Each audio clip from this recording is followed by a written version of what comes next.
Coming up this morning on the Dattitude podcast, for many football fans, their favorite 5 days of the year are beginning today. There will be at least one playoff game to watch from tonight through Monday. Begins with the college football playoff semifinals in the Orange Bowl tonight and perhaps the snowy Cotton Bowl on Friday. Then there's the NFL wildcard round beginning on Saturday. So what else would we do here on Dattitude but have a pick'em contest with our degenerate friends? That's right, Uncle Big Nick and Gabe Henderson are here as we have a little fun picking all 8 games. Now we'll start the show talking a little bit. We got to have a few more thoughts on the Saints, right? Let's roll with Phil's intro. Get this show rolling. If you're looking for the latest scoop and in-depth interviews on the Saints, the NFL, the Pelicans, LSU, along with the best bets of the week, then lucky you. Along with high-powered, in-the-know guests who cover our teams, Jim Derry brings plenty of Dattitude. And he'll always tell you the way it is, or at least the way he thinks it is.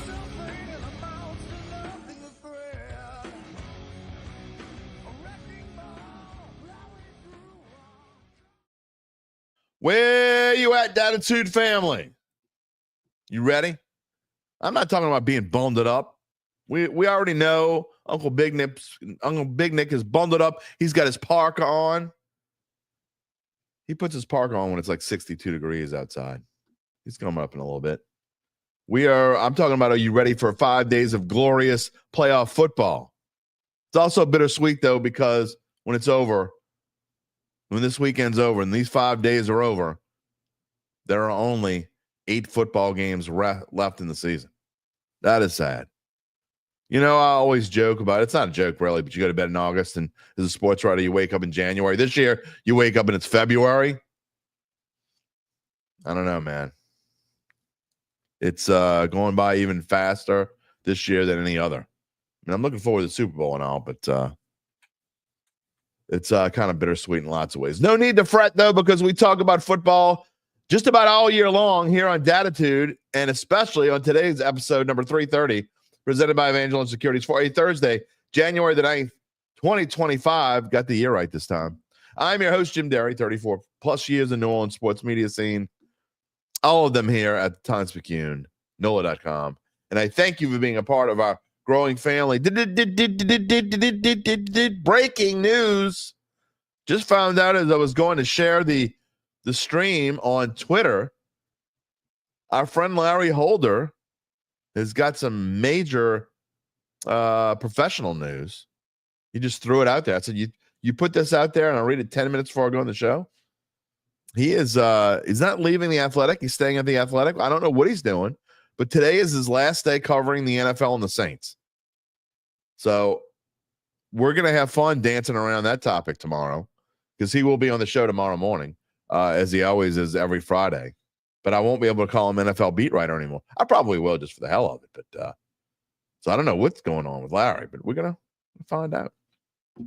I don't know if he's still even going to the Super. He had told me he's going to covering the Super Bowl. So I have to ask him about that. Super Bowl 59, 1 month from today. 1 month from today in the Superdome. Looking forward to my first ever Super Bowl. Hard to believe.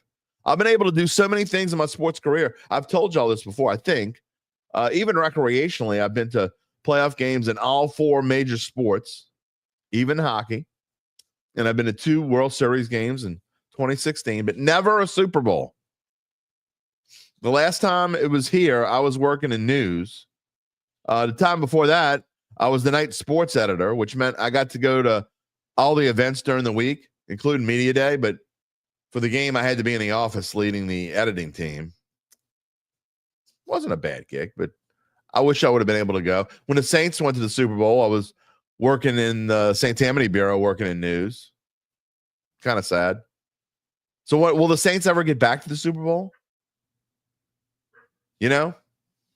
I don't know.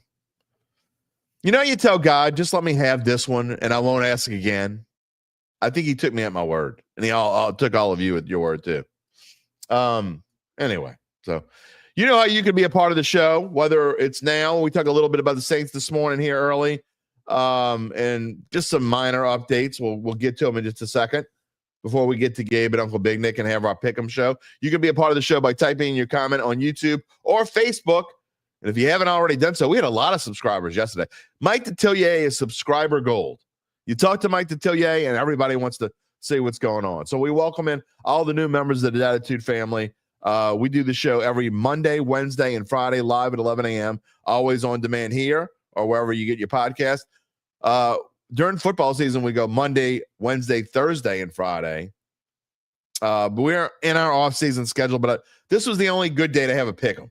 So we wanted to give the Pick'em its due justice. I knew Mike and I would talk for a long time yesterday. We did, and then I didn't want to cram it in. I didn't want to miss tonight's game. If we waited till tomorrow and did it out to Larry, we'd miss tonight's game. So we're going to have all that coming up. Also, Gabe, I know you're listening. Just a heads up. The AT&T guy is outside working on something. I don't know what the hell they're doing. The last time they worked on something, I lost internet for like 2 days. I'm just saying. So, Gabe, if something happens, the slides are in here. Y'all can talk or you can close the show, whatever you want to do. So, Gabe, take over if something happens and I get cut. And while I go outside and raise, oh, holy hell.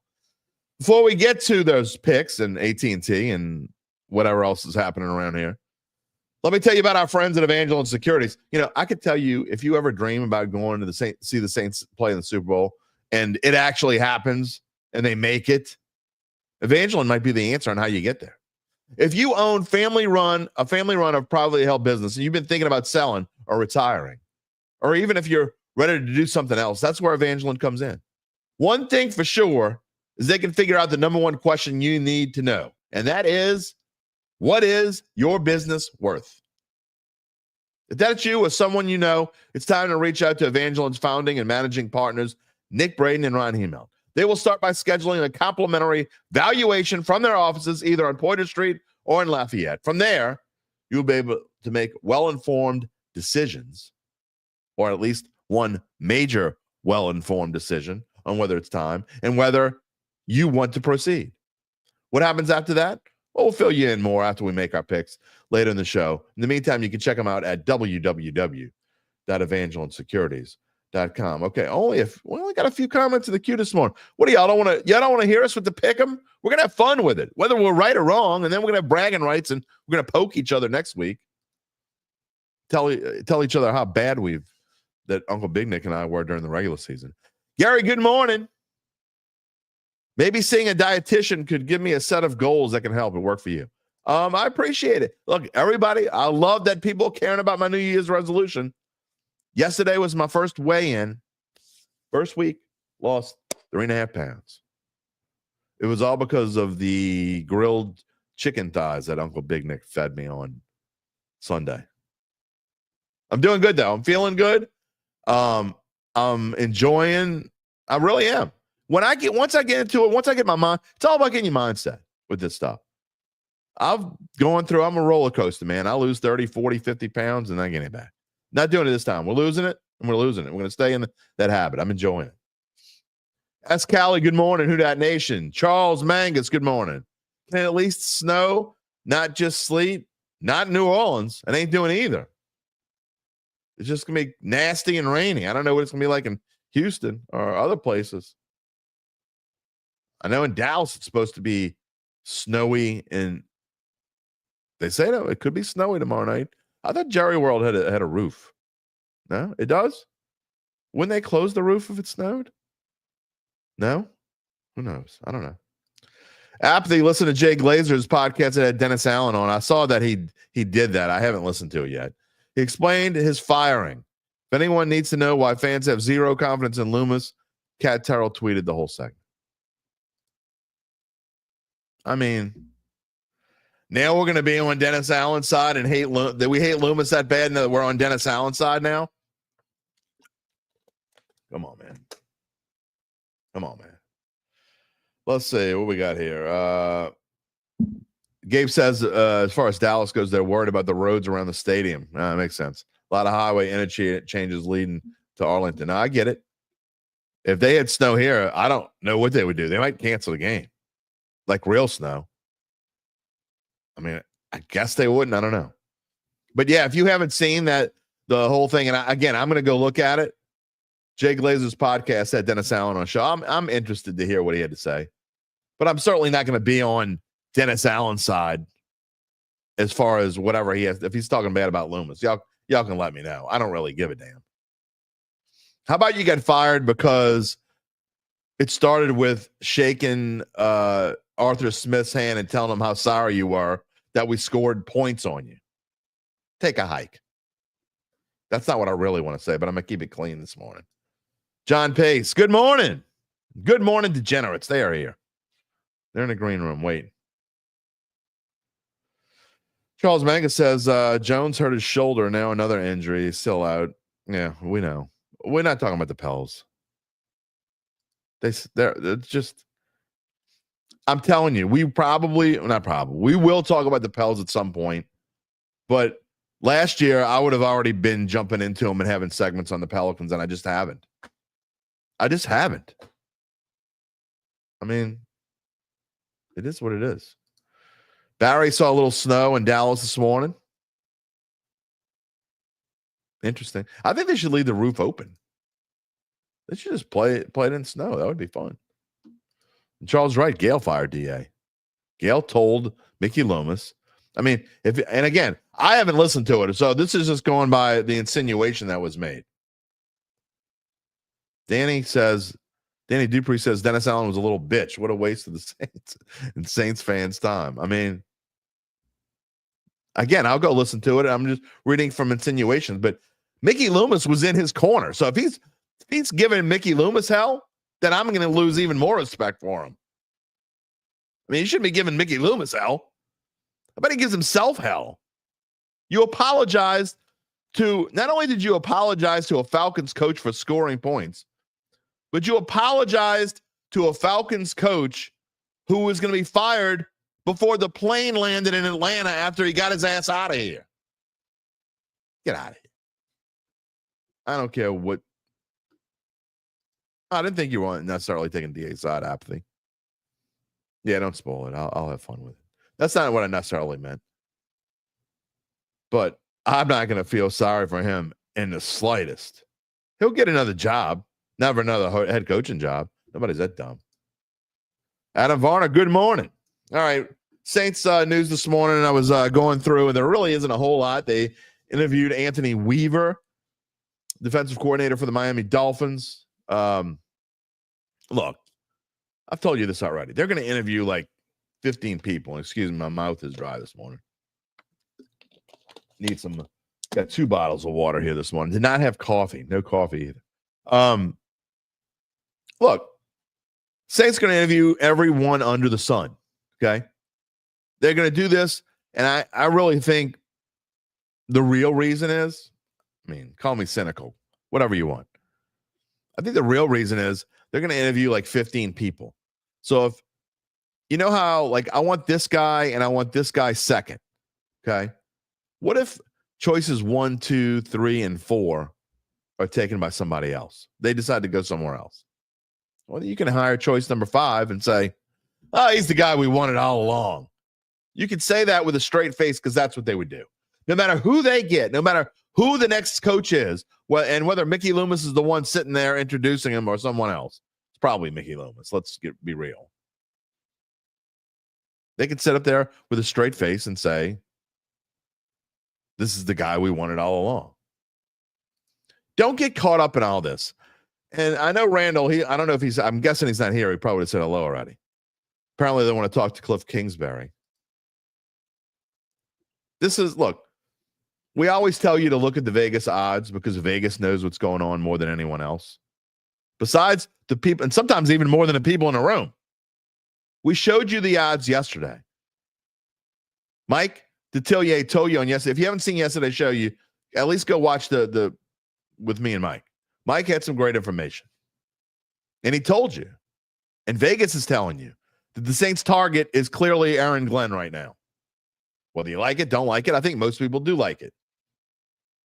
Aaron Glenn is clearly the target. It looks like Joe Brady's target number 2. I mean, Mike Vrabel's a target, but he's going to the Patriots, so forget that. I think he's like 10-1. But Vegas It's not necessarily Vegas. It's the betting market because Vegas can't. They don't have lines on this. You got to go offshore. But the offshore line, people know it too. So if you go look at those lines, it tells you Aaron Glenn is the target. But he also may be the target of the Jets. It'll be interesting because, Aaron Glenn, he coached here for 5 years, but he also played for the Jets for 6 years? Gabe says that DA said Loomis didn't want to fire him, and he expressed that in their exit meeting. Okay. So that was him saying that Gail fired him. Good for her. She should have fired him. Rainey Cajun says Glenn looks solid, although defensively minded. Yeah, that's one of the things I don't love.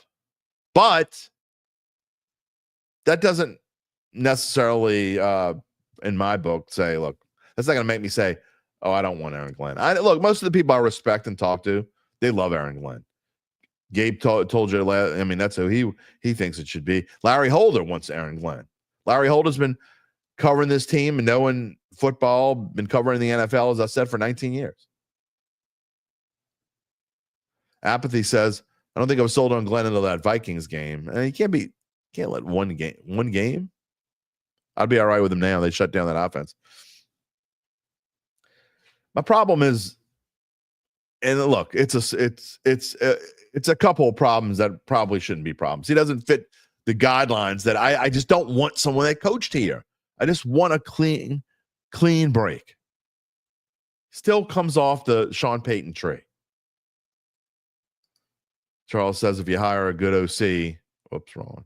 I'll show that in a second. If you hire a good OC, it will make up for a defensive head coach. I don't know that that's true. It's not always true. I'd rather have offensive coaches or more, just from what I've seen. That could be wrong, okay? Just from what I've seen. Anybody can tell me I'm wrong if they think I'm wrong. I think offensive coaches have less trouble completely not worrying about the other side of the ball than defensive coaches do with the offense. If that makes any sense. Offensive coaches are calling plays that whatever happens and you got the ball and you're trying to win the game, they're in complete control. Whereas defensive coaches, if they got the ball, I don't know, some of them don't say enough, I guess. I wish they would. I just think, I don't know. So I guess that leads to Barry asking, is there any way Kubiak stays? Yeah, he's being interviewed in Cleveland. We'll see. Adam says Aaron Glenn is solid. Definitely need to improve our defense. Need to improve everything. Defense. There's nothing that needs to be improved more than the offensive line, period. Although there's some of the commenters on my shorts didn't necessarily agree with that. Adam says he prefers Joe Brady. Why is no one even pondering that? He's on the list. I think he's third in odds, Kellen Moore. Kellen Moore, I think, actually has maybe a little more experience than Joe Brady, even though he's only 1 year older. I don't know. Anyway, it's about that time to get into the picks. We're going to end the show with Saints and comments from you. So as we go along with the pick 'em, by the way, chime in. Give your picks with us. We'll be love to have them. Because they'll probably be better than what we're going to pick. I'm just kidding. We were talking about how it's an Aunt Mabel kind of year, where the betting public is doing better than the people who know what they're doing. It's definitely been that kind of year, for sure. But let's get into it as we bring in our guests. That's not Gabe Henderson. That's Gabe Henderson. What's up, gentlemen? The Saints called me for the do an interview also, but I had a guy on the other line for some white walls, so told him I'd talk to him later. They could at least, if they're going to say that pull this crap, they could at least said they were with the Chiefs. Or Frisco. Yeah. Gabe, how about them Texans? Can't wait to get into that pick. I'm excited. All right. Yeah, that edge of my seat on who he's picking in that game. Yeah, it's going to be a tough choice for sure. All right. As we go along this morning, and Dollar Bill says, always bet the over. You're wearing your shirt. Yeah. Life's too short to bet the under. Yeah, well, Let's wait till you see all these picks I got. All right, this is how it works, everybody. This is not a spoiler alert. Again, this is how this pick'em is going to work. We have completely wiped our slate clean between UBN and I because it was that bad. It was so bad. That's like an Eskimo for your weather here. It was so bad that I won, and I'm not even like kind of bragging about it because we were terrible. So, but we're gonna have some fun with this. Gabe was outstanding though. We just didn't officially count his picks. I don't know. He was something like, if I had to guess, Gabe, he was somewhere in the neighborhood of like 12-6 or something along those lines. 12-6, 13-5, yeah, something like that. That's something like that. So anyway. By the way, Charles reminds me that Belichick was a defensive coach. I get it. I'm not saying every defensive coach. Come on, man. All right, let's get into the picks. This is how we're going to do it. We each get 24 total points, okay, for the 8 games. The 2 college games, the 6 NFL playoff games, we each get 24 points. We have to make at least a 1-point pick on each game, and the max point pick is 5. So we can't bet more than 5 points on a game, but we have to bet at least 1, and we have to take either a total or the spread. Before we move on, Devon Harding says there a reason why Loomis doesn't get the blame for this roster. You haven't watched this show, Devon, because everybody that's watched this show and has commented on this show over the course of the last 2 months blames Mickey Loomis. Every single for everything. One. For everything. They blame him for not enough toilet paper in the bathroom. That's how much they blame him. The popcorn was stale. They were blaming Loomis. I don't know what shows you've been watching, but it ain't this one because they all been blaming Mickey Loomis. All right, let's get into it. And we'll just kind of rotate the order here. I'm going to let Uncle Big Nick start. Orange Bowl, Notre Dame is -1.5, over under 44.5. And what do you know? We got a 5-point pick right off the bat. Uncle Big Big Nick with his life's too short to bet the under is betting the under. In the first game tonight at 6:30, Orange Bowl. It is the biggest bet I have of the week. You got 5 points. Gabe's got 4. I'll let you go first, Nick. I think both these teams are going to try and run the ball. Neither one of these teams have explosive players on offense besides Warren, the tight end for Penn State. Penn State, Notre Dame, not Penn State. Notre Dame scored, 17 points in 54 seconds of game time last week. The under still went under by 14 points. Like, that's a killer for any over-under bettors. If a team scores that many points in that little bit of time, it still went under. I know they were playing Georgia, but I don't think the Georgia defense and the Penn State defense and the Notre Dame defense are any different. So I can't see this game. I thought it was going to come out at 40. It came out at like 47. So I think this is way too high of a over-under. By the way, Apathy says that Mickey Loomis is the reason why Rizzy clogged the toilet. Probably That's pretty good. Gabe, your 4-point pick is the same as Uncle Big Nick's. You just thinking the same way? Yeah, this game opened up at 47.5. It's been bet all the way down to 44.5, and UBN and I are still comfortable taking the under. These are 2 of the top 5 scoring defenses in the country. Neither offense is really explosive. They've got some of the best running backs in the country to be featured in this game. And yeah, I don't see where all of that offense is going to come from.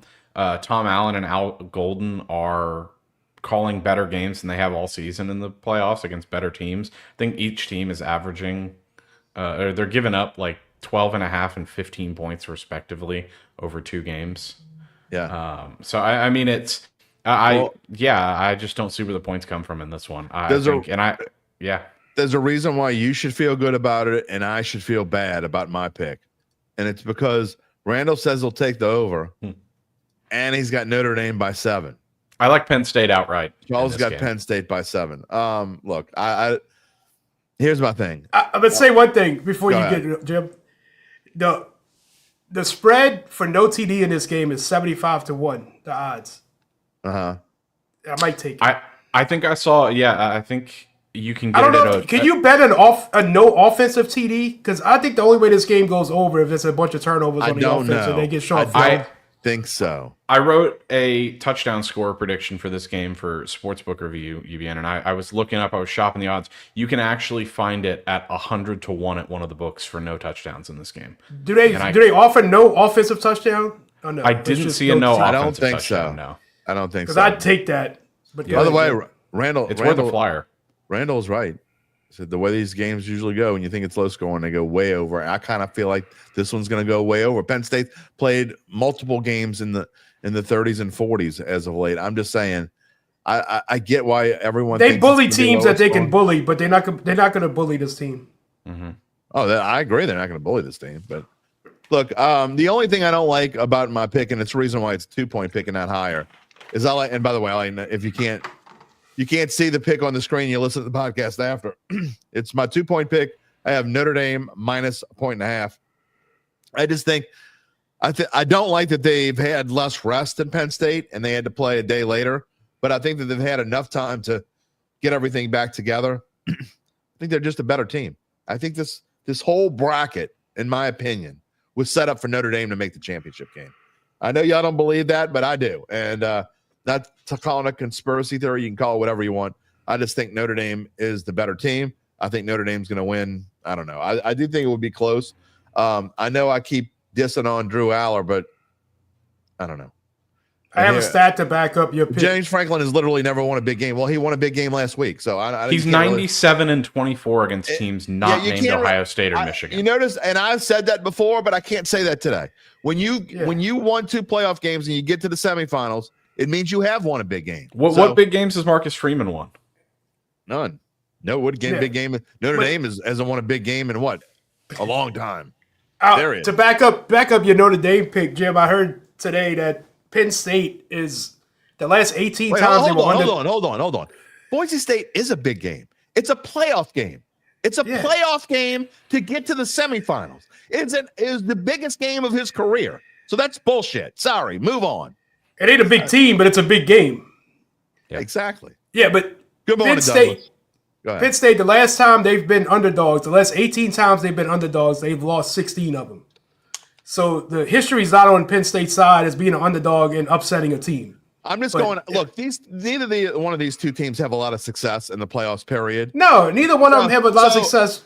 So that story doesn't wash. And again, I'm not a James Franklin fan either. I think he's underachieved. I think Penn State's underachieved, but I just think Notre Dame's the better team, and that's why I'm picking them. Anyway, let's move on. I think Freeman's been coaching his ass off. Yes, he has. Doing really good. The way we'll do this going forward is whoever has the most points in the game, that's who will go first. Cotton Bowl, two of us do, and Gabe and I have the same pick here. I love Texas in this spot. I don't know if Texas is necessarily going to win the game.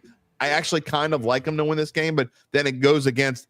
I've been saying since the beginning of before the playoffs started. One of the things that I was right about that Nick and I have been talking about. He didn't necessarily believe in Ohio State. I thought Ohio State was going to play super pissed off and play their best football. And I don't know if it's enough to get them all the way to the championship game, though. Whoever wins this game is going to win a championship, in my opinion. And I just think, this is the championship. I'm not a Quinn Ewers fan at all. At all. But I just think that it's going to be a fun game. I almost took the under here, but I just like Texas that much to cover. I think this is going to be a super fun game to watch. I can't wait for it to go back and forth. This might be your pinball game. Go ahead, Gabe. So, what team over the last 4 years has given Ohio State the most trouble? Michigan. Michigan. Yeah. Who is Texas built like? Well, Michigan. I guess you could say that's true. They are strong in the trenches. They look to beat you up with the run game. But the difference between those two is Texas has the talent all over the field. I think PFF has a blue chip rating where they give players a blue chip prospect. And Texas is the only team over 70% of their roster is a blue chip prospect, along with Ohio State. Ohio State's been really explosive. As UBN said, I believe it was last week, it's really hard for teams to come out and play their best game twice in a row. Well, they did that. It's even harder to do it 3 times in a row. And I just think this is a reactionary line. I think people are giving Ohio State way too much credit for beating up on an Oregon team. I agree with that. Who got behind early, and really in that game, it's not talked about enough. Yeah, this one was actually like 2.5 before either game was played. It was like 2.5. I was fixing to say that. And it's not talked about enough. Oregon had they struggled early, but not only that, it made it really hard to come back from because they were without their second leading receiver, without their starting running back, and then their leading receiver, Tez Johnson, got hurt early. Yeah. So, I mean, they were, I mean, it just, the issues compounded. And so I really like Texas in this game because I think they have the horses to compete with Ohio State. They've got the corners. Malik Muhammad's been playing his ass off. Talk about those guys. And Jahdae Barron is a first rounder. So I think they've got the experience and the talent on the back end to limit Ohio State's explosiveness. And I think they're really going to control this game in a similar fashion that Michigan does against Ohio State. Okay, so Gabe and I both have Texas +6 as our 5-point, or as a 5-point pick. Shouldn't say our 5-point pick because I have another 5-point pick. Uncle Big Nick, you got a 3-point pick here. The man who's saying life's too short to bet the under likes the under 53.5. Yeah, 2 in a row. I mean, I just think this game, I love Texas to win this game. And I think if Texas wins, it's got to go under. So I don't trust Texas. Ohio State may come out guns are blazing like they did against Oregon and just do the same thing they did to Oregon. But I don't think that's possible here. And I just, like Gabe said, this team's built like Michigan, and they're going to give them all kind of trouble. Oregon didn't have a defense all year, not a great defense. And I just think this line's inflated just like the Texas +6 is inflated. And what better situation could Stark be in right now? Underdogs, Nobody thinks they can win. They're playing in Texas. There's not a better situation for Stark to prove that he's a good coach. Right. Here's another question, and I don't know the answer to this. I'd have to look it up. When's the last time an SEC team was a 6-point dog in a semifinals game? Yeah, they're like stepchild SEC. I haven't accepted them yet. Still, well, you can accept them or not. They still are. They played an SEC schedule. They played an SEC schedule, and I just don't know how in the hell you're giving an SEC team 6 points. Texas is not winning a shootout, so if I think Texas is going to win this game, it's got to go under. Douglas is kind of alluding to that. Texas will beat Ohio State, Oregon, and Penn State played mediocre schedule. Well, I mean, they played the Big Ten. I'm kind of no. If you're going to insult the team's schedule in this game, it has to be Texas. Yeah, Texas's schedule was really Texas. As SEC schedules go, they had a pretty easy one. Yeah, they had probably the easiest one you could draw up. LSU's was not far off, but yeah. Barry says OSU's D shutdowns viewers. I mean, here's the thing, though. I don't think Will Howard's not any good. So that's the thing about all 4 of these playoff teams is none of the quarterbacks are super consistent. Exactly. No, I don't think Ewers has to do anything but limit the turnovers to win this game. I think as long as the Texas running game, and Golden and Helm has been so good. I don't. Yeah, I heard there's like 26 players in this game that's going to be drafted. Like this is going to be. It's kind of like these whole semifinals are kind of iconic of what the quarterback situation is in college football this year, right? Because this has been the worst year of quarterbacks that I can remember in college football in quite some time. I'm just saying, there's not a single quarterback, I think, and I know there will be. There's not a single quarterback that I would draft in the first round with any pick in the first round. I agree, and I'm glad UBN brought up Gunnar Helm because if you look, I think he's like +500 to score a touchdown in this game or something, and which is crazy. It's crazy. Yeah. He's got some of the most important touchdowns for Texas over the last few games. And Golden has been really good lately. Yeah. So to repeat one more time for those who can't see the lines on the screen and are listening to the podcast, Gabe and I both have as a 5-point pick Texas +6. Uncle Big Nick a 3-point pick under 53.5. All right, time to move on to the NFL wildcard weekend Saturday at 3:30. The first game and the one that Gabe Henderson is interested in most. It is the Los Angeles Chargers -2.5 at those Houston Texans. Uncle Big Nick has the biggest pick of them all. He's got Chargers -2.5 at 4-point pick. Give me your reasoning. The Houston Texans have had trouble protecting C.J. Stroud all year. I think he's going to be under the rest of this game. Who better to go against C.J. Stroud than the guy that would beat him up at Michigan than Jim Harbaugh? Who better to figure out a way to keep Nico Collins, under wraps than the guy who coached him at Michigan? I think there's always one blowout in every wildcard playoff game. I think this is it. I think this is the blowout. I think you're out of your flipping mind that you think the Chargers can blow anybody out. But go ahead, Gabe. The Chargers defense ranks 7th in EPA. They're the number 1 rated scoring defense in the league. Do you guys know what quarterbacks they've played? By the way, hold on real quick. Not only did he say that, Uncle Big Nick and Randall, but Randall said, take the Chargers to the bank. You're done. You are done. The blood bank. Okay, do you guys know the quarterbacks that the Chargers have won against this year and boosted that stat? Oh, didn't they beat Bo Nix, the mighty Bo Nix? Okay, here you go. I'm going to read. This is courtesy of John Crumpler. Gardner Minshew. Oh, he's Aiden O'Connell. Woo! Week 2, Bryce Young. Yee-hee! Justin Fields. Bo Nix twice. Spencer Rattler. Oh, wait, stop. Oh, stop. It's over. That's a great win there. That's a great win there. I'm going to change my pick now. Jameis Winston. Will Levis. Kirk Cousins. And Drake May. Drake May might be the best quarterback there. That's an interesting list. Meanwhile, they're 1-5 straight up against Mahomes, Burrow, Kyler Murray, and Baker Mayfield. All who are better than CJ Stroud. This year, yeah. Not Kyler. What year would we be talking Maybe about? not Kyler. Not Kyler. But okay, so CJ Stroud plays better at home.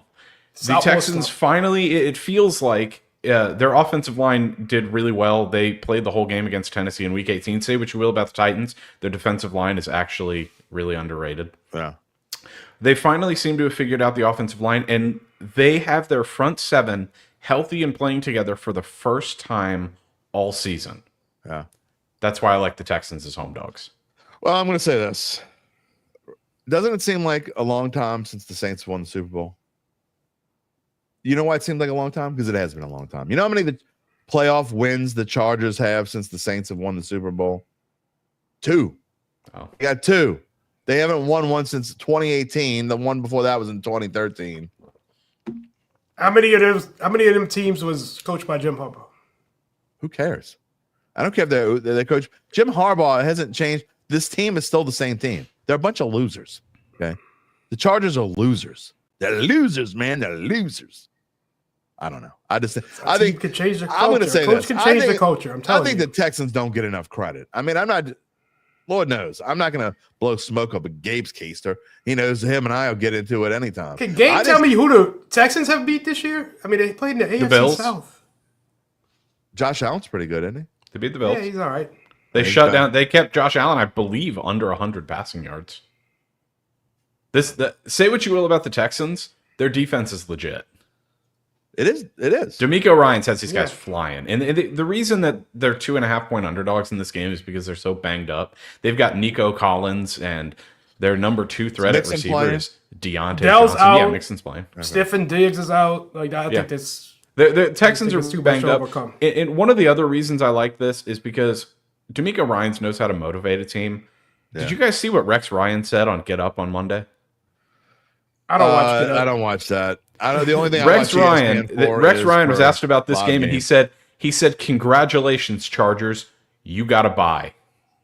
Oh wow, that'll fire him. Oh jeez, locker room. He said that on Monday. Actually, so yeah, the Texans have had a week essentially. Does anybody take Rex Ryan seriously though? I should have made this more now. Now I'm more excited. Nail salons probably do. I'm definitely going to bet on this game. Anyway, all right, let's move on. Moving on to the other Saturday game, which is at 7:00. I think it's on Amazon Prime. Steelers getting 9.5. Oh wow, who goes first here? From the Ravens. We all got the 2-point pick. I'll go first. Y'all both have Ravens minus 9.5. Look, this is no different than, I know it's a playoff game and it should be different, but I'm not treating it any different. I know that Baltimore's had tons of trouble with the Steelers, except for the last game they played a few weeks ago.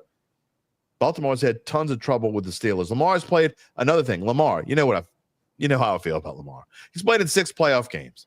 He's 2-4, 6 touchdown passes, 6 interceptions, 57.4 percentage rate, 220 yards passing per game. I mean, I know he's got something to prove, so that does scare me a little bit, but not nearly enough to take the Ravens here. I don't love it. Again, it's a 2-point pick, and I don't like the way the Steelers have played lately. But here's another Aunt Mabel game, and I think Aunt Mabel's fortunes are going to change in the playoffs. Really do. Everybody's betting on Baltimore here, and that's why they're. Are they? Oh yeah, that's why they're dangling at 9.5. Absolutely, that's a reason why they don't put it at 10, because they want people to keep betting on the Ravens. No, they're not putting it at 10 for teaser protection. They want the 3.5 teaser. No, it's not just that. I promise you. It's not just that. Teaser protection. Get it. Come on. 57% of Fez spread too bets are on the Steelers. I thought so. Not where I looked. It was 72% where I looked on the Ravens. And that was from Fez's group when I looked yesterday. I looked at that's surprising because everybody's gonna look at the record and say, "Well, these two teams play each other. They always play close." Here's the Aunt Mabel of Dattitude. Randall says he Ravens by 13. Dollar Bill says the only way Steelers cover if they put Fields in. Apathy I says agree. You better hide your feet when Rex runs. That's what I was getting at. Yeah, with the also load, I heard. Yeah. Charles Manga says this is a pick 'em. Look, I don't think the Steelers. I don't think the Steelers are going to win the game. And I'll let you go next, Gabe. But I don't think the Steelers are going to win the game because I don't have any faith in Russ. I just don't. He hasn't played very well lately, and I understand Dollar Bill's comment. I don't necessarily disagree with him, and I don't think it wouldn't be a shock to me if you actually saw Fields get it in this game at some point because Mike Tomlin's not going to wait. If Russ stinks, he's going to put Fields in. That's the way I feel about it. I just think that this is going to be a tight game. Maybe I should have taken the under because I do think it's going to be a lower scoring game. Most of the games these teams have played over the past 10 years have been under. But the weather's going to be fine. It's going to be chilly, but it's not going to snow. And again, this is just because it's a division game and it's a series game. I get it's the playoffs, but I'm not giving 10 points in a division game. Go ahead, Gabe. We often give Brian Daboll credit for being so good at his job that he made Daniel Jones $150 million. Mike Tomlin has consistently carried bum quarterbacks to the playoffs throughout his career. Sure. And it's really started this narrative that Mike Tomlin can't win in the playoffs, which I don't think is true. But he doesn't have a quarterback situation this year either. And if you look at that offense, Najee Harris is the least efficient running back that went over 1,000 yards this year. He averaged the least yards per carry. He's not an explosive back. George Pickens last week had 6 targets, hauled in 1 reception for 0 yards. And the Steelers defense, excluding week 18, which I believe they gave up 17 points, but in the 4 weeks before that, we're giving up 30 points a game. This is a team that prides itself on hard-nosed defensive football. They've lost 5 in a row, giving up an average north of 20 points a game. I just don't see where the offense comes from for Pittsburgh. And I think Baltimore's got offense aplenty. I mean, if you look at Mark Andrews went the first 5 weeks of the season without a touchdown. He finishes the leading touchdown receiver among tight ends and the joint 4th highest touchdown score. I think that you're going to see a lot of Najee Harris in this game. I really do. I think that you'll see a lot of 2-yard carries.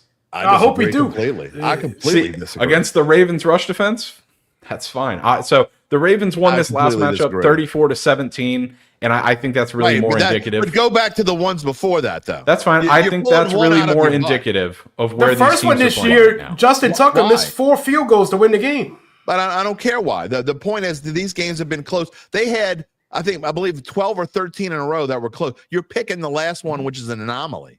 So it's easy to pick the last. It's an anomaly if you're analyzing trends, but it's not an anomaly if you're analyzing where these teams are at right now. In the last Steelers game, have lost 5 in a row. Such and such. I get that they lost 5 in a row, and Russ hasn't been good. But, I mean... It's not just Russ. No one on that offense has been good. The defense has been bad. They rushed for 202 yards against Kansas City. They rushed for 117 yards the week before that. How many points did they score against Kansas City? Well, you're saying that their offense wasn't doing anything. You rushed for 202 yards against I'm saying I don't see where the points come from. I get what you're saying. Look, I'm not saying your points aren't valid. There's a reason why I only put 2 points on this game. I'm just saying you're completely when I say Najee Harris is 2 yards a game, get the hell out of here. Najee Harris rushed for 1,000 yards. He's the least efficient running back to run for 1,000 yards this season. Come on, man. He's the least efficient. Now you're just making stuff up. Nick, go ahead. Go ahead. I like the under in this game, but I also could see, like Gabe just said, I could see this being a 34-17 game. I can see this being 31-13. So I just think last time. Well, I mean, I just think the Ravens are a better team right now. TJ Watt's not healthy. TJ Watt hasn't gotten a sack in the last 5 games. Didn't even have a tackle last week. So this defense is not the same without a healthy TJ Watt. 4 words. Lamar in the playoffs.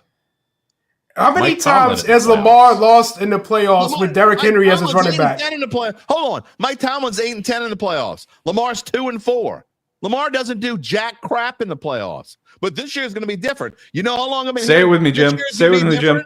Wins are not a quarterback stat. When they come for Lamar Jackson. When they come, you mean two-time MVP Lamar Jackson? Yeah, 2-time MVP. Should be 3-time MVP. Yeah, you got to be joking, right? I know you're not. You don't really believe that. You're just saying that to rile me up. I know you're not that dumb. You don't think he should win MVP this year? Oh no, yeah, for sure this year. Okay, yeah, I think Saquon should, but they're not going to give it to a running back, so that's a whole different story. I mean, you don't really believe what you just said, right, Gabe? About what? Just tell me you're trying to rile me up. That his 2-4 record doesn't matter. I'm not saying it doesn't matter. I'm just saying wins are not a quarterback stat. Yeah, but you know as well as I do. I know you watched all 6 of those games, and you know Lamar Jackson. The Ravens are 2-4 in his games, in those playoff games, because of him, right? You do know that, right? If you deny it, you're just lying and trying to rile me up. But go ahead, say it. If you he wasn't bad against the Chiefs last year. He wasn't good either. Good and terrible.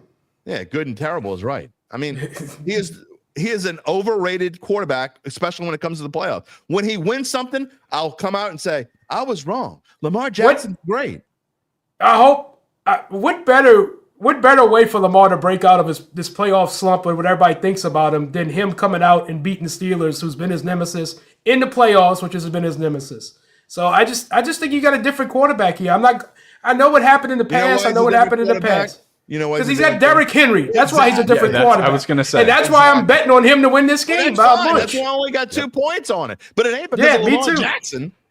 No, it's just because of the team. It's the way the team's playing right now. Against them. Yeah. I mean, that literally is part of why I'm betting against him. He stinks in the playoffs. Just does. Next week's going to be fun. Oh, I can't wait. Let's move on. Denver. Buffalo. I don't know what the weather's like. I looked. It wasn't supposed to snow. I think it's actually supposed to be like 31 or 32 degrees, which for Buffalo is that's what it is here. Balmy this time of year. I think it's gonna be a little windy. Anyway, you're right about blowouts, Nick. This is my blowout. I think the Bills wipe the floor with this Denver team in the playoffs. Bo Nix, you and Aunt Mabel. Who's speak about Aunt Mabel. I didn't even look at this one, and I don't care what Aunt Mabel says. I think I've looked at what the Bills have done in the first round of games. In fact, I got some notes that I got to use here. Josh Allen in his first playoff game of the year is 4-1, has won 4 straight. 2 of the last 3 by 14 or more in those games, and all of those playoff games. 13 touchdowns, 2 interceptions. One in this opening round 4 years in a row. They were all at home. This is at home. Buffalo in the opening round. Now, it might be a different story if they play Kansas City again. Who knows? We'll talk about that when or if it happens. But I'm confused. I'm confused by this. Sean Payton keeps it close, but Bills win by 10. Wait, what? That's not close. That's close. Don't get me started. Anyway, Randall. So this is actually we're doing 8 games. If we did 8, 7, 6, 5, 4, 3, 2, 1, this would be my 8-point pick. This is I think the Bills win by 20. And who's 4-point? You got Broncos plus 8.5. Nick, go ahead. I just think Randall said they keep it close. I think Sean Payton keeps this close, not closer than 10. I think the Bill. I think the Bills go to the Super Bowl this year. I just think that this game is going to be knockout, drag out. I'll trust the Broncos defense to keep this game close. That's basically what I'm doing here. I mean, Josh Allen's a man amongst men. I mean, whatever, man amongst boys, however you want to say it. It's just insane that this line's this high, I think. Before we get to Gabe's pick, Ty wants to know why you so bundled up. Because it's freaking cold. I hate this weather. But don't you have freaking heater in your studio up there? I do. The heat's on, but I'm still cold. Charles says Buffalo wins by a landslide. Randall says they keep it close, but the Bills cover. That makes sense. They keep it close, but they win by 10. All right, so I got 5 points. Not close in this 5-point pick. Bills minus 8.5. Big Nick 4 points on Broncos plus 8.5. Gabe's got 3 points. Broncos 8.5. Go ahead, Gabe. Yeah, this is also one of my favorite games of the week. Do you Hold guys on, know Sean Payton's? real quick. Okay. Yep, go ahead. I wouldn't No. say 10 is close. 10 is never Spread's close. 8.5. If you lose by 10 in the 10. NFL, you got blown out. Go ahead. Yeah. Sean Payton is 54-39-2 against the spread as an underdog in his career. That's over a 500 win percentage. What is it? Say it again. 54-39-2 as an Okay. underdog in his career against the spread. Okay. Denver has lost one game this year by 9 or more, and they've got the number 3 scoring defense in the country. I think that defense keeps them in it. I think Buffalo wins outright. I think they probably win by a touchdown, but I think Surtain's going to be bored in this game because who is he going to cover? That's true. I don't know. Like Surtain could be Khalil defensive Shakir? player of the year, but You think Bo Nix Will be defensive player of the You year. think Bo Nix is going to have a Should be. decent game in Buffalo? Yeah, I think he will. I'm betting on the defense. I'm betting on the defense. I'm keeping this also close. betting not on the betting Bo defense. Nix. I got another note for you, by the way, before we move on to the next one. Mm-hmm. This is only the third time in NFL history, according to Pro Football Reference. First time third time in NFL history that 2 rookie quarterbacks with at least 6 starts will play in a postseason game.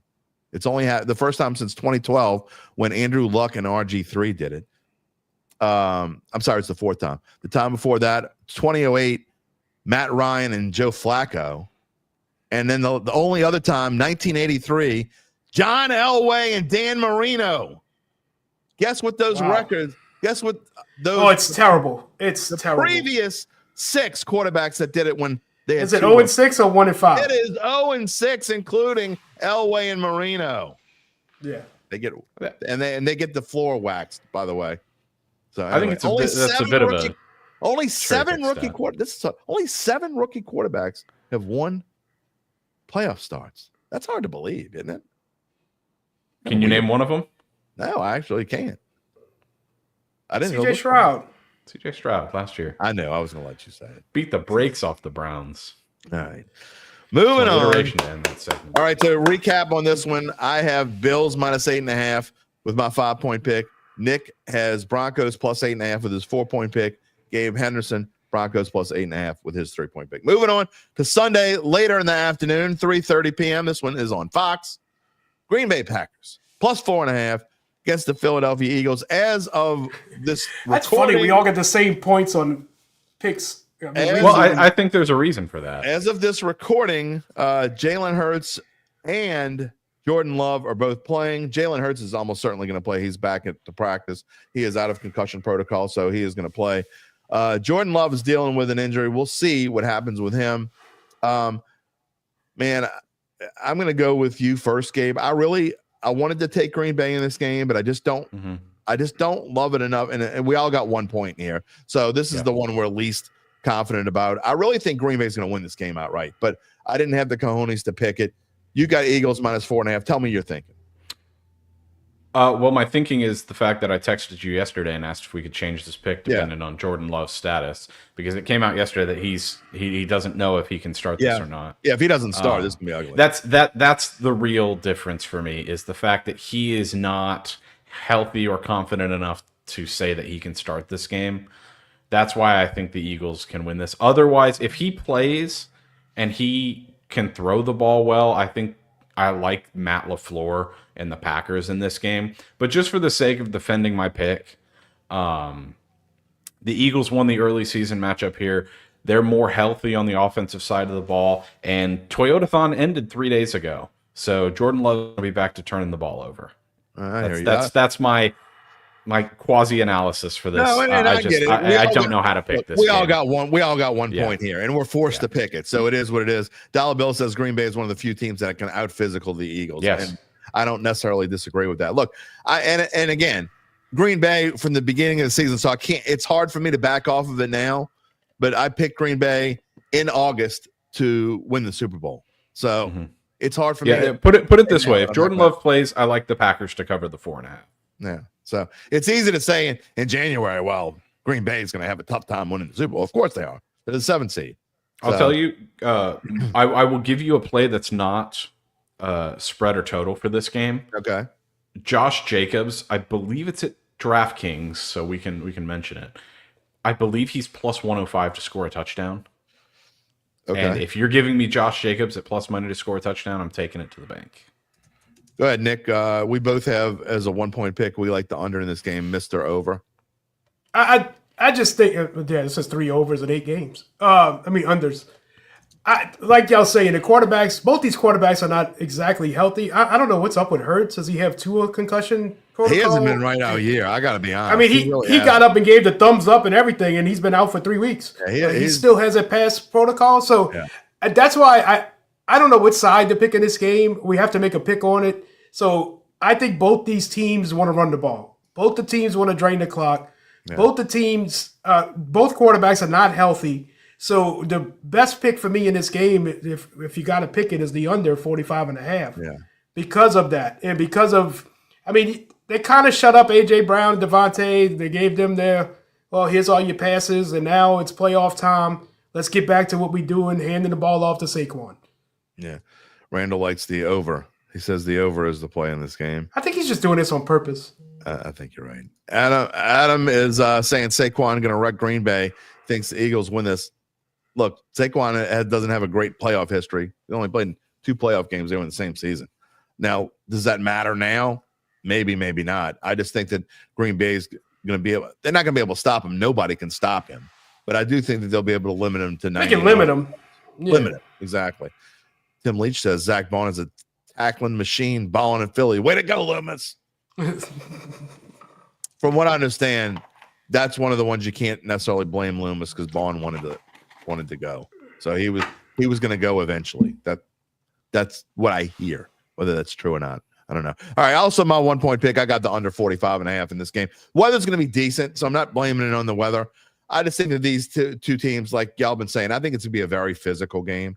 And I also agree that the fact that neither one of these quarterbacks is truly healthy right now also leads me to think this is going to be kind of a drawn out slobber knocker, I guess is the right word. Someone got 22-17 game or something along those lines. So I just don't see a lot of points being scored in this game. I think it's going to be fun. This is going to be, if you like physical football, to me, this might be the most fun game to watch of the entire bunch. So, and I do think it'd be close, but like Gabe, I don't know where to go with this game. If I would have had to pick a side, I would have taken Green Bay plus 4.5, but I don't love it. So therefore, got the under. All right, moving on to Sunday night. Sunday night football. Who'd have thunk it? Jaden Daniels traveling to play Baker Mayfield and the Bucs. The only NFC South representative of the entire playoffs. And the biggest pick here is a 4-point pick from Gabe Henderson, over 50.5. That is a lot of points, Gabe. And I don't disagree with you, by the way. But these teams are both incredibly good at scoring points. Not only that, the Bucs defense is really banged up. The Bucs defense is really banged up. The only thing that would give me pause in this is, say what you will about Todd Bowles, he knows how to scheme against rookie quarterbacks. But these teams are, I believe, 12-5 and 11-6 respectively to the over this year. They're a combined 23-11. You've got 2 quarterbacks who are arguably have put top 5 performances this year from the quarterback position. They are red hot, and there's a ton of weapons, and I just don't think either defense is very good right now. So it is a lot of points, I agree. But these teams know how to score points. Yeah, if we had to pick both the side and the total, I would have taken the over here. I probably would have made it a 1-point pick. I would have probably taken Bucs -3. Charles says Washington by 10. He says Mayfield throws 2 interceptions. Charles, he always throws 2 interceptions, and they won the division. He throws 2 interceptions like every single game. Doesn't make a difference. That's just Charles being a Saints fan. Yeah, maybe. And look, I'm definitely pulling for Jaden Daniels. I don't even know if I'll probably bet a little something on it, but I just think the Buccaneers are the better team. I just think offensively, I agree with Gabe that it's going to be a higher scoring game. This could be a game where the winning team is well into the 30s. I think Mike Evans comes the ball out here. It's Tampa Bay's. It might be his last game as a Buck. Who knows? His last home game as a Buck because they're going to go on the road next week. I just think that Tampa Bay is that much better. And again, as well as Jaden Daniels played, when you're talking about rookie quarterbacks, it's a whole different ball game when you get to the playoffs. I think the Bucs win, and I think they win by a touchdown or so. Yeah. Yeah, I do. I mean, I do think Jaden's going to be great, and he is great. And I just think it's way too early for him. And like Gabe was saying, Todd Bowles just knows how to play against rookie quarterbacks. Todd Bowles is also really good against running quarterbacks. Yeah, he knows how to scheme that up. So I could see this being a high-scoring game, but with Bucs coming out at the end, I'm talking like 34-27, something like that. Yeah, I think that's high scoring. Yeah, possibility. Randall says he hates Tampa, but they win at home. He says Tampa doesn't win in the playoffs. They won last year, and they almost beat Detroit. Should have beat Detroit probably in Detroit. They've won a Super Bowl. Didn't they win a Super Bowl like a couple years ago? They don't win. They don't win in the playoffs. And Tampa Bay is not a better team, just a lucky team. I disagree. I think they're a better team. I also disagree. I think Tampa Bay offensively, I love Jane Daniels. I think he's a better quarterback, but I think as a whole, Tampa Bay is better offensively. And Baker, this whole team has got like almost Baker's mentality. Bowles doesn't win the playoffs. Yeah. He won last year. He won last year. They won a playoff game last year, and then they went to Detroit and lost. You know what I'm excited to see? It was a really close game. Yeah, so you're wrong. This doesn't get and I agree with Adam. Bucky Irving is a beast. Nobody's even talking about him. Very good. He's going to be in this league for a long time. It's one of the best moves I made in our fantasy football league, Jim.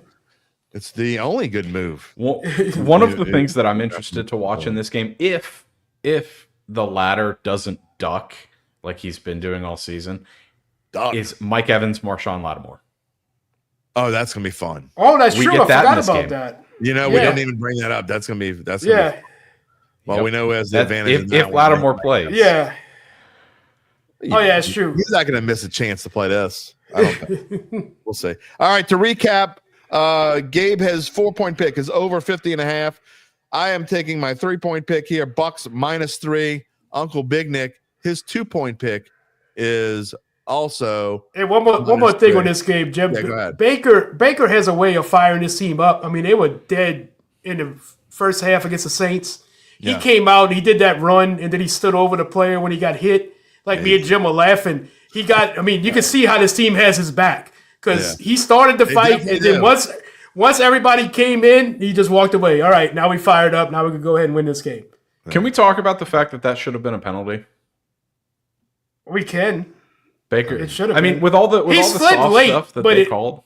There's a little. Well, no. I'm talking. If that's Baker. Mahomes, the guy gets thrown out the game. No. I'm not saying the late hit should have been the penalty. I'm talking Baker getting up, standing over him, and saying something to him. Oh yeah, that's always a penalty. It should 100% be a penalty, but it wasn't. Yeah.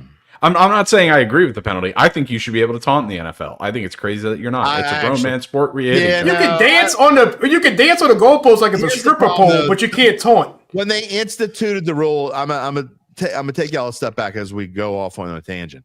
But the reason why they instituted the rule. Get off my lawn, guy. No. The season before, they were standing over each other. It was starting fights. It was getting ridiculous. It was getting out of hand. I don't have a problem with it. I blame Allen Iverson for all of this. Yeah, well, look, I'm all about fun. I'm all about dancing in the end zone and having choreographed dances and whatever you want to use props. I don't give a shit. Go out, let Joe Horn go find his cell phone behind the goalpost. I don't care. Eat popcorn, Terrell Owens. It doesn't matter to me. All that's fun, but there's no reason to taunt. Taunting is just stupid. Half the time people taunt. I love when a guy sacks somebody and he's losing by like 27 points and starts doing a dance.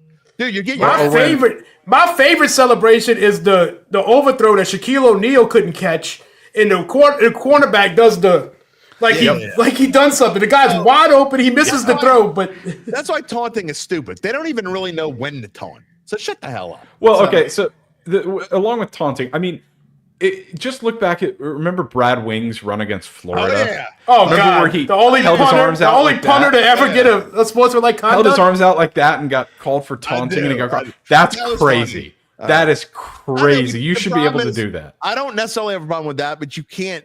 You have to either get rid of it all or you have to let it all happen. And players were taking it too far.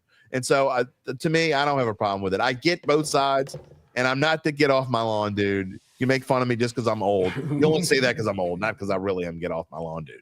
but let's have fun with it. But taunting is just stupid because half the time they taunt, they don't even know what the hell they're taunting. Oh, I didn't even do anything, but it should be a penalty if you taunt, you're down by more than 15. I would be okay with that. If you're losing, if you dance and you're down by 14, if you catch a touchdown and you cut the lead to 15, don't. You guys saw you can't taunt. Go ahead. You guys saw the Division II clip, right, where the guy got flagged for taunting after a touchdown when he's down like 28-7. Yeah, he was down like 27, and he pulled out the gun and just started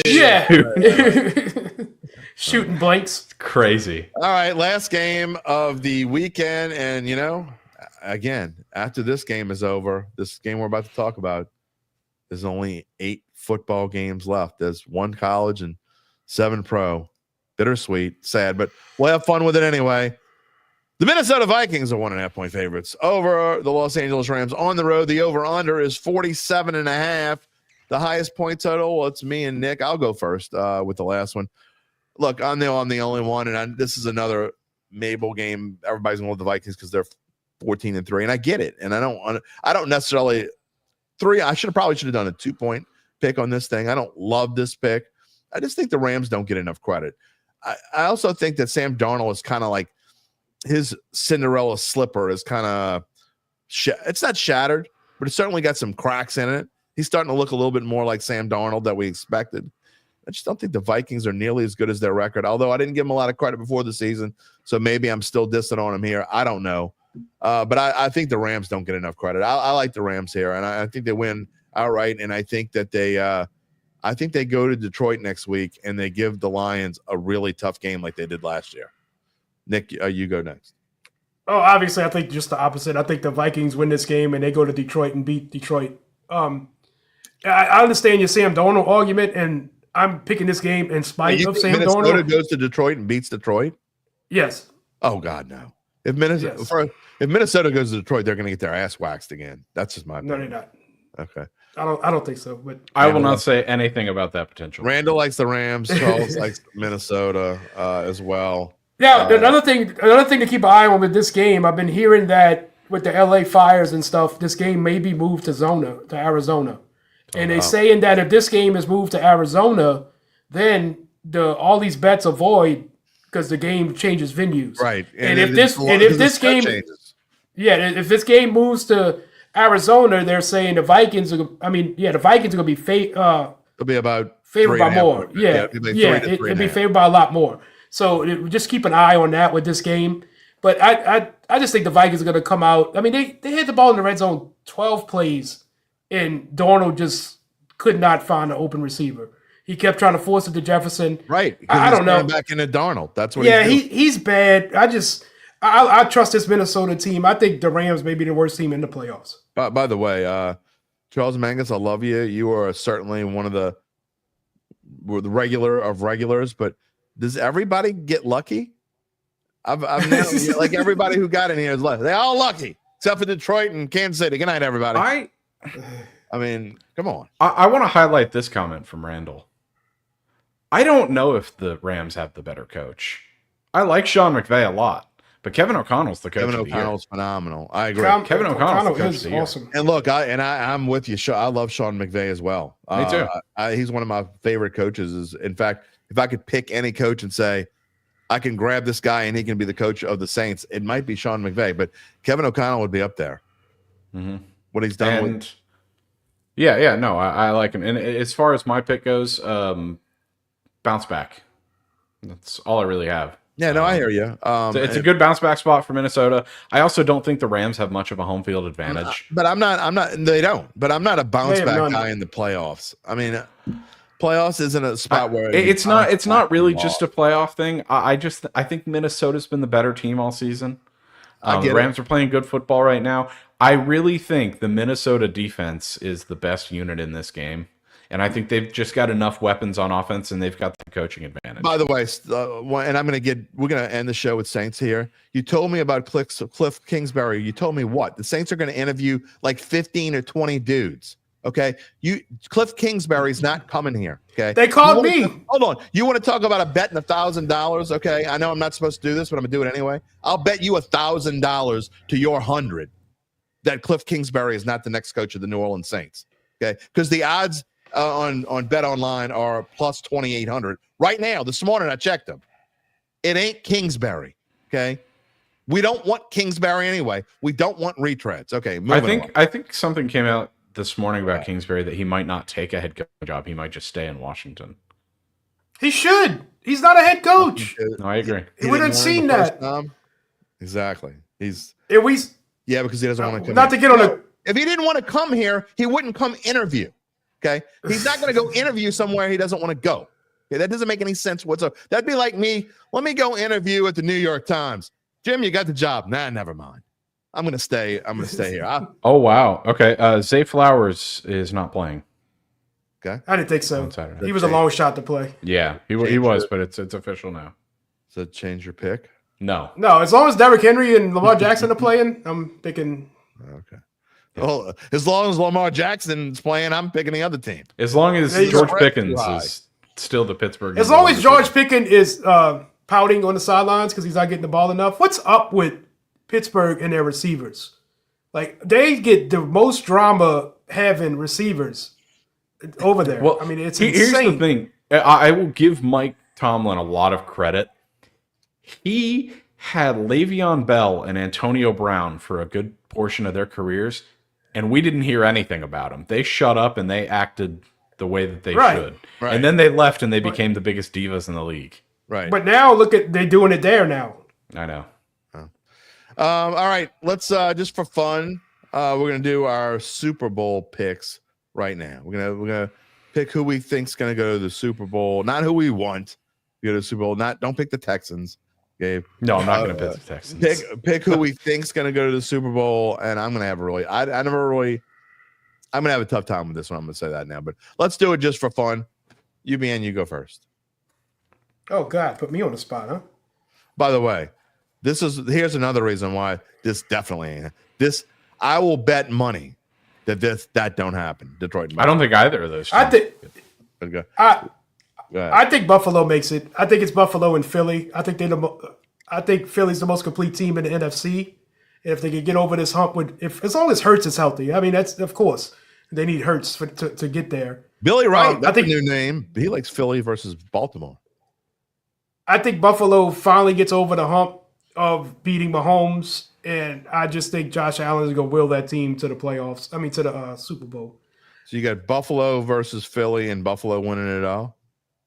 I got Philly winning it all. Oh, yeah, Philly winning it all. Okay, Gabe, go ahead.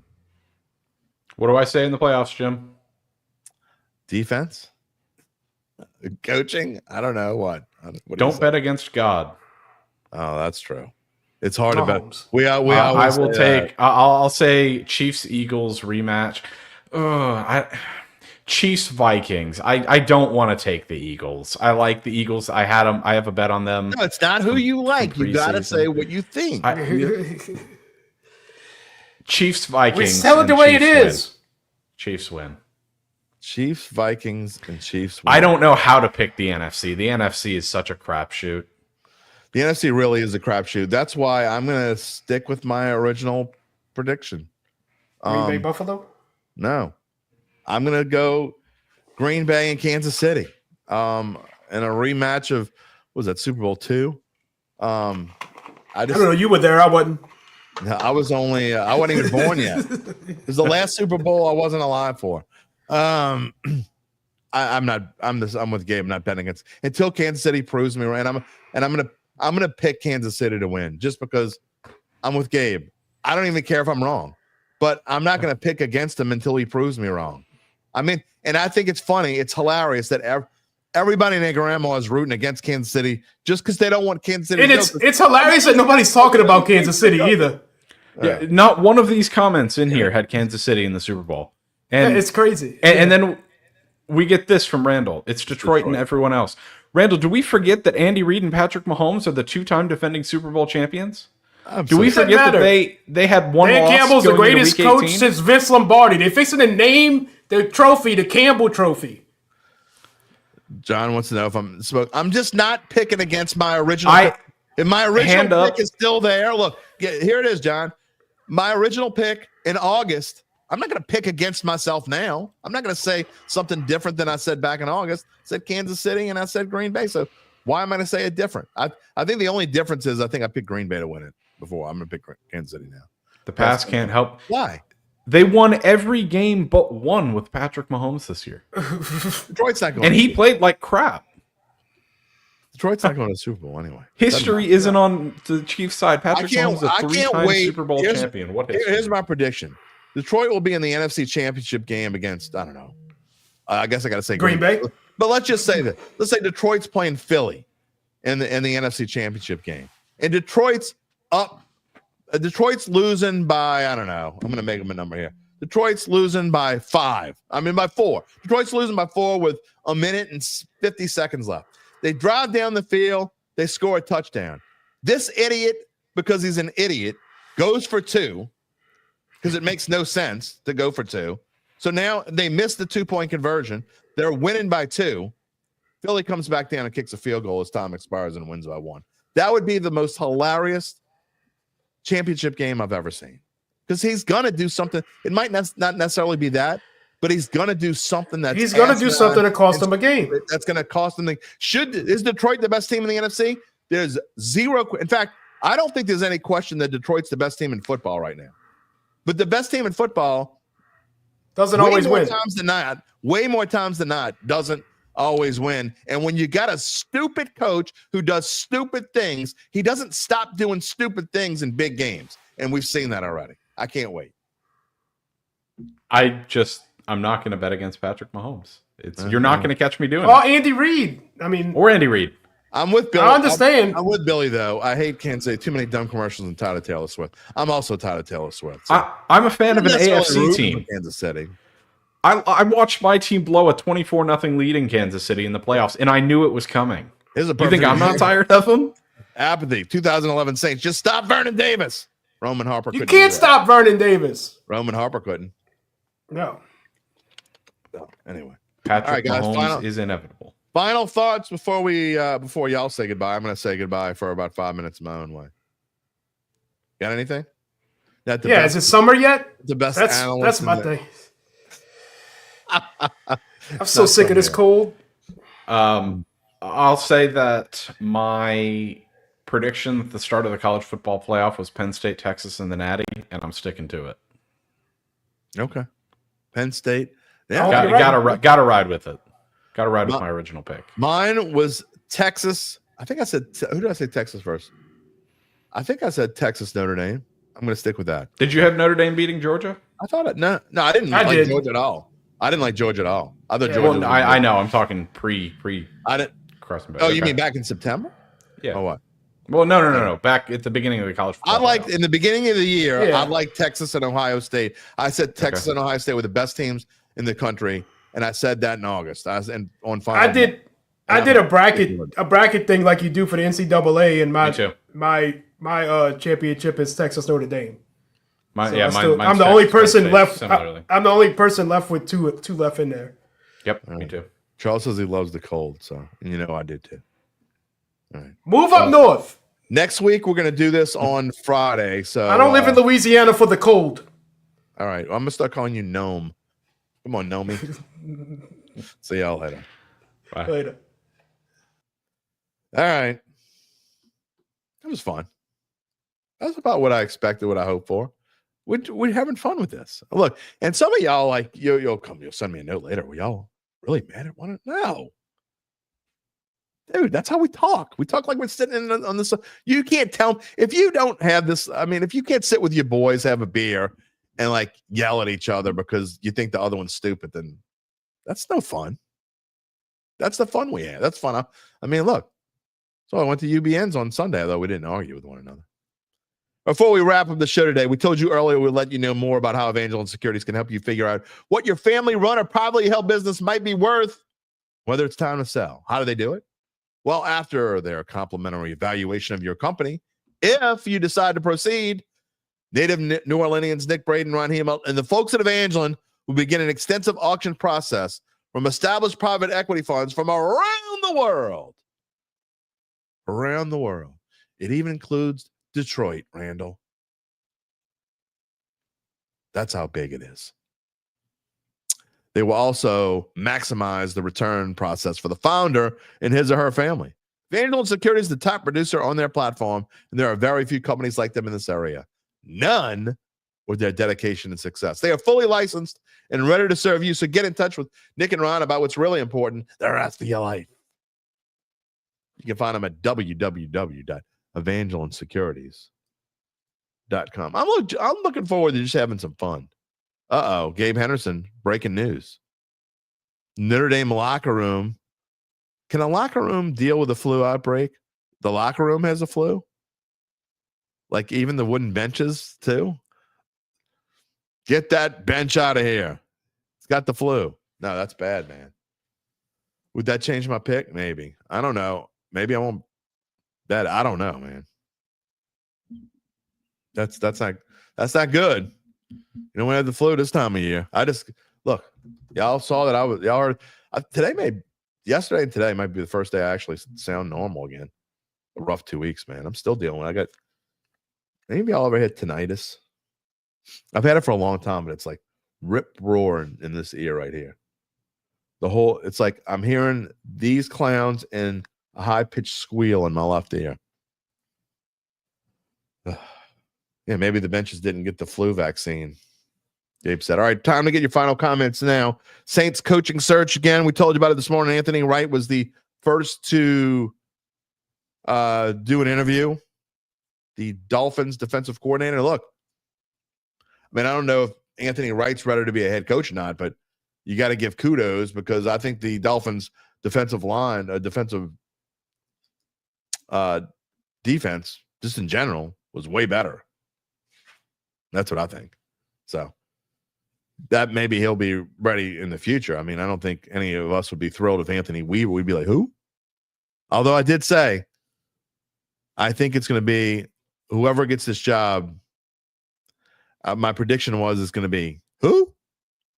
He would fit in that category. But who knows? Mike McDaniels. Oh God, you would like him. You know, I'm thinking of the Miami coach. You're talking about the Seattle coach. I do like him. I get them mixed up. No, Mike McDaniel, the Miami coach. Why would you want him? Have you seen what the Dolphins have done? Dollar Bill says Notre Dame report saw mostly backups and special teams that are sick. I hope they segregated him. They did. The Seattle coach. Yeah, I like the Seattle coach. I'm a fan of his.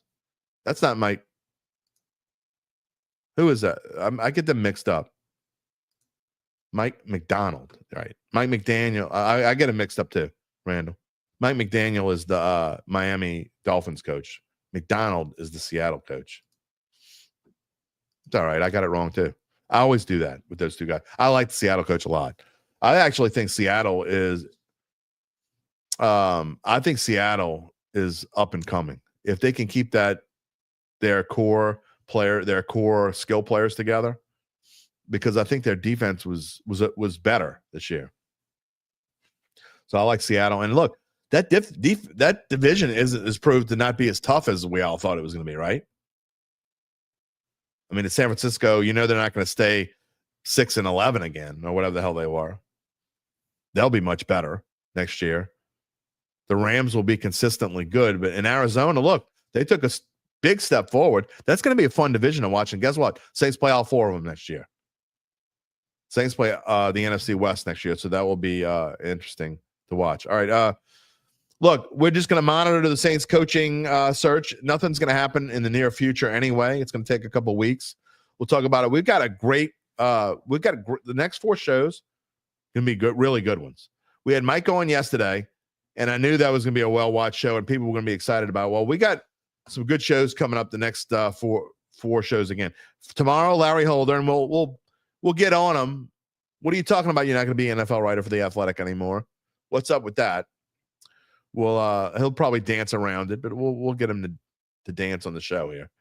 And then Monday, we're going to do Mono E Monday. We'll talk about everything that happened. Not only will we talk about the Saints, but we're going to talk about, of course, about the playoffs. 7 of the 8 games will be over by the time we see you on Monday. We'll talk about the college football championship game, whatever it might be. We'll let Randall brag about being right if I'm wrong. Although Detroit doesn't play this week, so that's the one he really wants to be right about. we'll see what happens there. So we'll kind of go over our picks a little bit. I may recap them a little bit. We'll have Mondays with Gabe as well. Although he's got a meeting. Well, we'll find time. Gabe will be in at some point. What else will we do Monday? So it's not going to be just Saints. It'll be half Saints, half world of football. The Super Bowl is here. We need to start gearing towards Super Bowl. That's where we're going. Besides the Saints stuff, we're definitely going forward. Randy Cajun, already looking slim. 3.5 pounds, man. Only got about, so what I had to lose 52. So I got, my short math tells me I got 48.5 left to go before the end of the year. Piece of cake. Oh, wait. Sorry. Piece of broccoli. Piece of spinach. Whatever. And then next Wednesday, Jeff Duncan. He hasn't been on the show in a long time. Jeff Duncan used to be my Friday compadre. He hasn't been on the show. I don't think Dunk's been on the show since before the season. Gabe, I don't think since like August. Since July or August, he hadn't been on the show. So Dunk will be on the show, and we're going to talk. I got some interesting questions. Y'all can ask what you that's the show to ask questions, because Dunk's got his ear to the inner workings of the team. There's one question I certainly want to ask him that someone emailed me. In fact, who emailed me? I forgot to read this email in the air. Dale Allman, who emails me quite a bit, and I always appreciate his correspondence. He's not real. I'm not going to read the whole email because it's pretty long, but let's just say he doesn't have confidence that Loomis is going to make the right pick this week. He also mentions the Saints' 9 wins. Well, I'm not going to get into that part, but he also wants me to ask, and this is a great question, because we have talked about, a lot of y'all blame Gail Benson, and I've told you that if Gail Benson ever gives up ownership or sells this team, that the Saints are in a world of hurt. But Saints fans are in a world of hurt because they're probably going to move. It's in their contract. I don't care about a contract. They can get out of anything. The state gets the right amount of money. The team gets the right amount of money. Everybody can trust me. That doesn't mean jack in this world of football teams being worth $6 billion. So he wants to know, and I am going to ask this of Dunk, if she were to pass, and I mean, she's not going anywhere anytime soon. She is in very good shape. I don't want her to go anywhere. I hope she's here 30 more years. But I don't think she's going anywhere anytime soon. But what if she were to pass, what would happen with this football team? Because I don't know the answer to that. Douglas says the Lady Tigers are the only hope for Louisiana. You're right. Because they certainly got a chance. They are 17-0. 17-0. Pelicans blown up by almost 20 points last night. The Zion comes back, and what is the deal with basketball? This is why I have trouble, and I'm not going to go off on a tangent. We're going to wrap the show here, but this is why I have so much trouble following the NBA, because it happens all the time. So if Zion was ready to come back and play Tuesday, why couldn't he play last night too? Baseball players don't do that. If baseball players go in the IL, they don't come back after their IL stint, and then they don't play the next day. The only time you ever see that is if a catcher has to catch a night game. Sometimes he won't catch the day game they play in the day the next day. Or if they play extra innings or whatever. Just can't, I don't know. So anyway, we'll ask Dunk about that. And again, I don't know the answer. I mean, she doesn't have any kin, or not that I know of. So I don't know who she would lead the team to. I know a lot of y'all joke and say it's going to be Mickey Loomis and Dennis Lauscha, but that's not going to happen. I think the league would have to step in and figure out what's going to happen. Not good. So anyway, we'll get his take on that next Wednesday. We'll talk about the state of next Wednesday. Will be mostly a show on the state of the Saints. We'll see where he thinks this coaching search is going. If it's still heading in the direction of Aaron Glenn. It's not like we're going to know any more about Aaron Glenn, because he's still going to be coach of the Detroit Lions and their defense. And so will obviously most of the other coaches that Saints want to interview. They're all in the playoffs right now. Then on Friday, a week from Friday, on the 17th, we will have Larry Holder in again, as we do on Fridays. Probably more NFL than Saints, unless there's Saints news. And then the pick'em that we did today, we'll do this in a condensed version. Not that we ever do anything in a condensed version. That'll be next Friday, because we'll pick the 4 NFL games and we will pick the national championship game. Even though it's not being played until a week from Monday, we'll still pick it next Friday. Oh, because I think the following Monday it's MLK Day, Martin Luther King Day, I think. And so they give me a holiday, I'm going to take it right now. I'll take any holiday I can get right now, because we're about to Super Bowl week. I think we're going to have a show probably every day. So we're going to see. Apathy says he thinks Loomis will do his presser next Friday. He said it was the 17th in 2024. Was it? Because Zach Ewing was telling me he thought it would be this week, and then he didn't have one. I said maybe he's planning his exit strategy. I said it in jest, but maybe not. Who knows? All right, that will wrap it up for us today. We will be back tomorrow with Larry. Again, half Saints, half a look ahead to the NFL playoffs. I want to thank today's guest, UBN, Gabe Henderson. We hope you can join us tomorrow. We give Larry the business, see what he's up to, why he's not going to be covering the NFL anymore. His thoughts on the Saints coaching search, predictions for the NFL wildcard weekend. A reminder to subscribe to our Dattitude YouTube page. Give us a little like. Click the little like button. It's pretty easy to do. I think you just put your finger on it, right? Don't unlike it either. A couple of y'all have subscribed, and then I noticed, like, I go through the thing and people unsubscribe. What's up with that? What did I say that tick people off? Don't unsubscribe.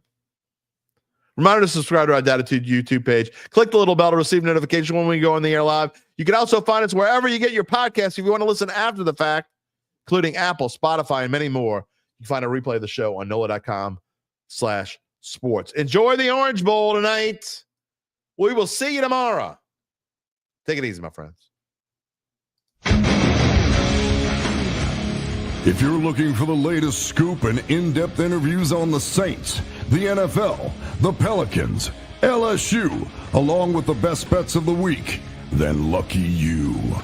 Along with high-powered, in-the-know guests who cover our teams, Jim Derry brings plenty of Dattitude. And he'll always tell you the way it is, or at least the way he thinks it is.